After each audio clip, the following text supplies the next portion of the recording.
छोटे से गांव हरिपुर की संकरी गलियों में दो नन्ही बहनें सोना और गुड़िया एक पुराने खंडहर में रहती थी। सोना 10 साल की थी और गुड़िया सिर्फ 6 साल की। उनके माता पिता एक सड़क दुर्घटना में चल बसे थे और तब से उनकी दुनिया अंधेरे में डूब गई थी। गांव के लोग उन्हें खाना पानी दे देते थे, लेकिन कोई उन्हें अपनाने को तैयार नहीं था। लोग कहते थे कि अनाथ बच्चों के साथ दुख जुड़ा होता है, लेकिन उन दोनों बहनों के लिए एक दूसरे का साथ ही सब कुछ था। सोना बड़ी थी, समझदार थी। उसने माँ को रोटियां बनाते देखा था, इसलिए अब वो गुड़िया के लिए किसी तरह लकड़ी जलाकर रोटी बना लिया करती थी। वो स्कूल नहीं जा पाती थी, लेकिन गांव के मंदिर के पुजारी उन्हें कभी कभी अक्षर ज्ञान सिखा देते थे। गुड़िया चंचल थी, लेकिन अब वो भी गंभीर रहने लगी थी। हर सुबह वो खेतों की तरफ जाती और बची खुची सब्जियां इकट्ठा कर लाती। कई बार दोनों भूखी भी सो जाती, लेकिन सोना हमेशा गुड़िया को पहले खिलाती। एक दिन गांव में एक मेले की घोषणा हुई। गुड़िया बहुत खुश हुई। दीदी, हम भी चलेंगे न? सोना ने मुस्कुरा कर कहा, हाँ, पर पहले तुम्हारा टूटा चप्पल ठीक करवाना होगा। सोना ने अगले दिन खेत में मजदूरी करने का निर्णय लिया ताकि गुड़िया के लिए चप्पल ले सके। उसने घंटों गर्मी में काम किया और 3 रुपए कमाए। गांव की मोची ने पुराने रबर से गुड़िया के लिए एक सस्ती चप्पल बना दी। जब सोना वह चप्पल लेकर आई तो गुड़िया की आंखों में चमक आ गई। दीदी, ये तो सबसे सुंदर चप्पल है। मेला आया और दोनों बहनें अपने फटे पुराने कपड़ों में भी किसी राजकुमारी से कम नहीं लग रही थी। गुड़िया ने एक लकड़ी की गुड़िया देखी और उसे देखकर ठिठक गई।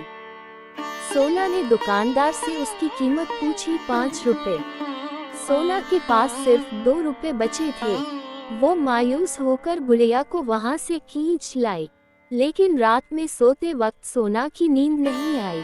उसने तय किया कि वो अगली सुबह फिर खेत जाएगी और उस गुड़िया को ले आएगी। अगले दिन सुबह सुबह जब गुड़िया सो रही थी, सोना चुपचाप खेत की ओर निकल पड़ी। लेकिन मौसम खराब था, बादल गरज रहे थे। तभी खेत के पास बिजली गिरी और तेज बारिश शुरू हो गई। सोना भागकर एक पेड़ के नीचे छिप गई, लेकिन तभी एक टहनी उसके ऊपर गिर पड़ी। वो जमीन पर गिर गई, बेहोश। गांव वालों ने देखा और उसे अस्पताल ले गए। खबर मिलते ही गुड़िया रोते हुए मंदिर की सीढ़ियों पर बैठ गई। भगवान जी, मेरी दीदी को ठीक कर दो, मेरे पास तो सिर्फ वही है। 3 दिन बाद सोना को होश आया। उसके माथे पर पट्टी थी और हाथ पर प्लास्टर। गुड़िया उसे देखकर दौड़ी और रोते हुए बोली, दीदी, अब कभी मुझे अकेला मत छोड़ना। सोना ने उसे गले लगा लिया। नहीं छोड़ूंगी पगली। गांव के प्रधान और पुजारी ने ये सब देखा। वे पहली बार समझ पाए कि इन बच्चियों को सिर्फ सहारा नहीं, एक घर की जरूरत है। कुछ ही दिनों बाद गांव की पंचायत ने फैसला लिया कि मंदिर के पास एक छोटा कमरा दोनों बहनों को दिया जाएगा। पुजारी उन्हें रोज पढ़ाएंगे और प्रधान हर महीने राशन देंगे। अब सोना और गुड़िया की जिंदगी धीरे धीरे सुधरने लगी। सोना सिलाई सीखने लगी और गुड़िया स्कूल जाने लगी। एक दिन स्कूल से लौटकर गुड़िया ने कहा, दीदी, मैं बड़ी होकर डॉक्टर बनूंगी ताकि तुम्हें फिर कभी अस्पताल ना जाना पड़े। सोना की आंखों से आंसू बह निकले। उसने गुड़िया के सिर पर हाथ फेरा और बोली, और मैं तेरे लिए आसमान से तारे भी ले आऊंगी। हरिपुर गांव की सुबह अब थोड़ी बदली बदली सी लगती थी। मंदिर के पास बने छोटे से कमरे में 2 मासूम बहनें, सोना और गुड़िया, अब पहले से ज्यादा सुरक्षित और खुशहाल जीवन जी रही थी। दुख और भूख की रातें पीछे छूट चुकी थी, लेकिन मेहनत और संघर्ष की राह अब भी लंबी थी। सोना अब 14 साल की हो चुकी थी और गुड़िया 9 की। सोना सिलाई सीखते सीखते अब गांव की महिलाओं के कपड़े भी सिलने लगी थी। छोटे छोटे कामों से थोड़े पैसे आ जाते थे, जिससे राशन में कुछ मदद मिल जाती। गुड़िया अब गांव के स्कूल में तीसरी कक्षा में पढ़ रही थी और उसकी आंखों में सपने पलने लगे थे। मैं डॉक्टर बनूंगी दीदी, सबसे बड़ी डॉक्टर।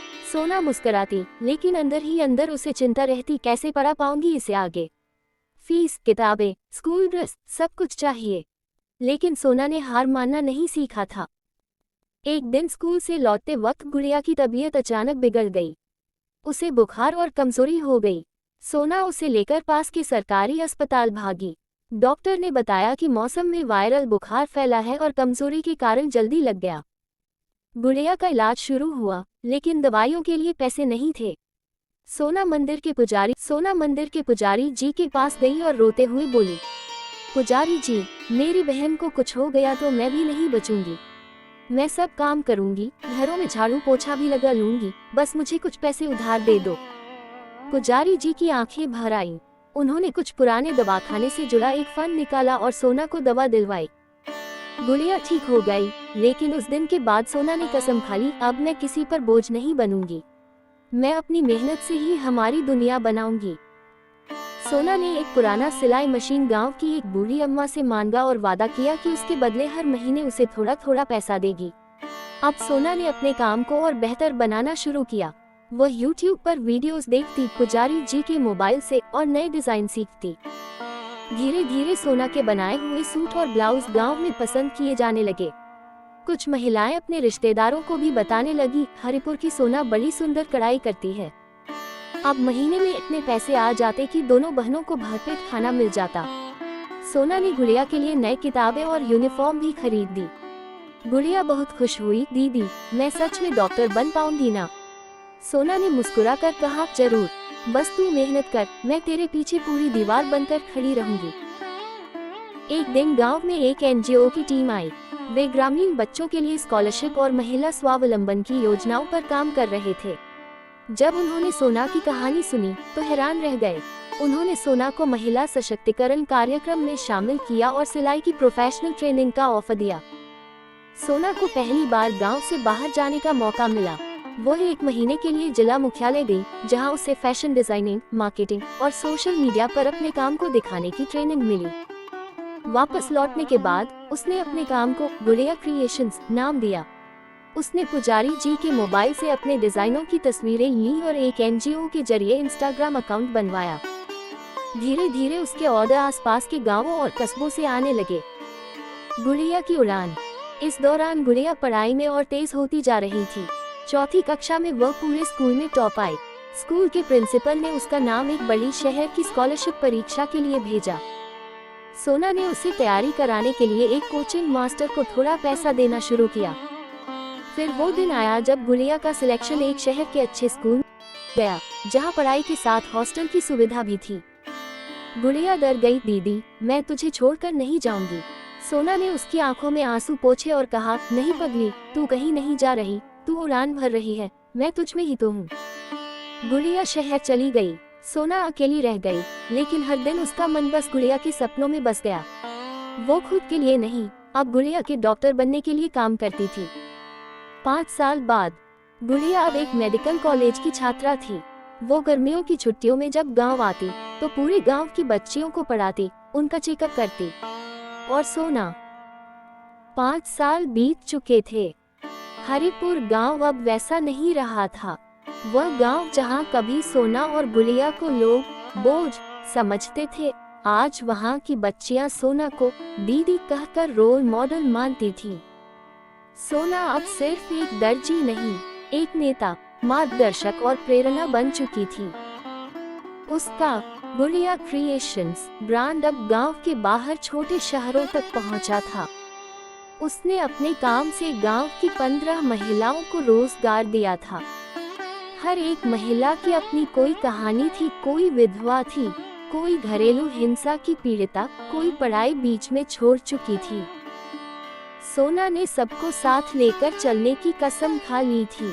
वो कहती, हम सब गुड़िया हैं, हर लड़की में एक सपना है, मैं बस उन्हें सिला रही हूँ, उधेड़ नहीं रही। इधर गुड़िया मेडिकल कॉलेज के आखिरी वर्ष में थी। उसे एक रिसर्च प्रोजेक्ट के तहत गांवों में जाकर मेडिकल सुविधाओं की स्थिति पर काम करना था। जब उसने अपने कॉलेज को अपने गांव हरिपुर के बारे में बताया तो कॉलेज प्रशासन हैरान रह गया। डॉक्टर बनने के पहले ही गुड़िया ने गांव के लिए एक सपना बुन लिया। हरिपुर हेल्थ सेंटर, जहां हर गरीब को मुफ्त इलाज और बच्चों को सही टीका मिले। छुट्टियों में वो गांव लौटी।